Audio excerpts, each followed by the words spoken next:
What's good, y'all? It's your guy Makai. Welcome back to my channel. Make sure you leave a like, comment, and subscribe. And if you're new, make sure you subscribe. We're trying to hit 1,000 subscribers. Next subscriber helps. Over here on this channel, we talk about the NBA daily. So if you enjoy the NBA as much as I do, please subscribe.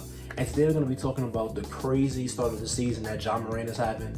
And Ja Morant is one of my favorite young players because he's just my favorite type of NBA player. Athletic point guard, passes to his teammates, got a little bit of a jump shot, but really the athletic point guard. I like seeing the smaller dudes go to the paint, finesse layups, get dunks, spinning layups, behind the back passes. It's just an exciting style of play. But on a more serious note, Ja Morant this season, I know it's only been 3 games. Before you rate the comment, before you say it's been 3 games, we don't know where he's gonna be the rest of the season, I'm telling you, I don't care.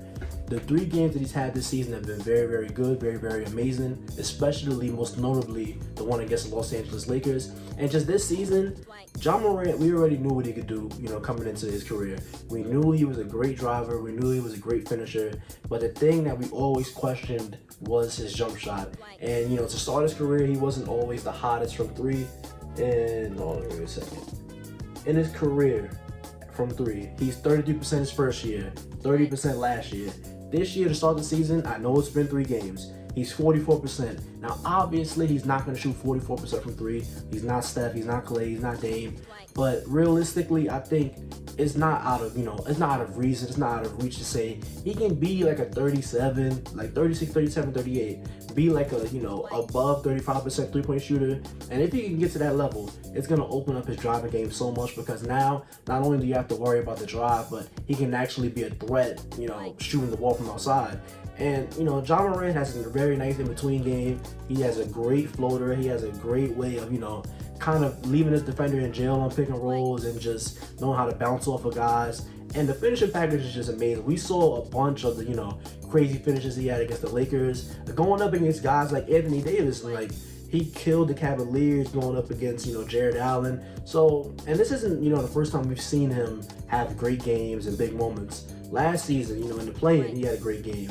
Last season in the playoffs, game 1 against Utah, he's, going to the paint with no fear. And that's what I like about Ja. Ja Morant just really doesn't have any fear going to the rim.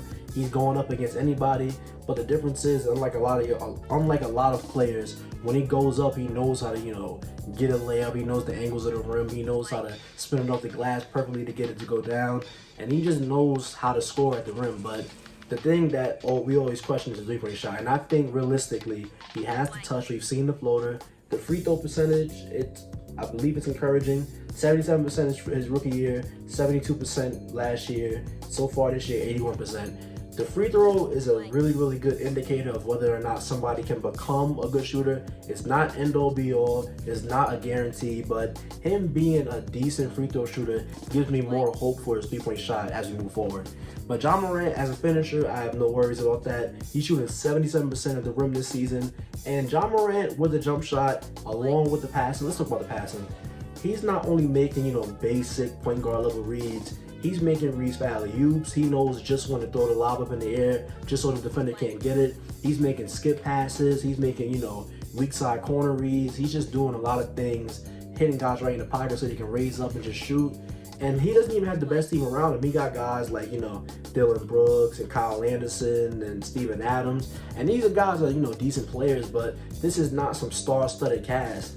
And I feel like when they traded Jonas Valanciunas, who was probably the best player on Memphis last year, I thought that the Memphis Grizzlies were going to, hit a steep slide. And still, I'm not so high on them making the playoffs, but I just think that it's going to open up a lot more touches for Ja, trading JV, and it's going to just allow him to, thrive in his role.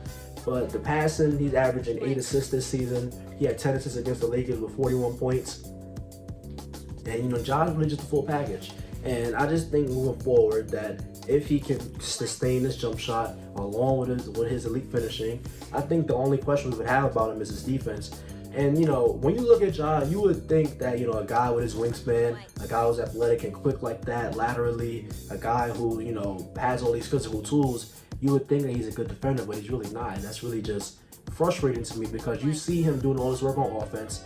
And it's not an uncommon thing for the best offensive player on the team to kind of lag on the defensive end, but to the degree that Ja does it is just very, very crazy. Like, Ja Morant is probably, I don't know, bottom 100 defenders in the NBA. And that's saying something because, you know, he has the physical tools to be good. He has the wingspan. He has the athleticism. He has the strength.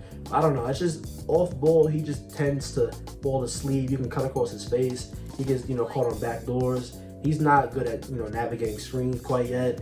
And on ball, I feel like it's not even nothing serious because Ja is strong, but he's like kind of wiry. So he's not really impacting guys on ball. But I have hope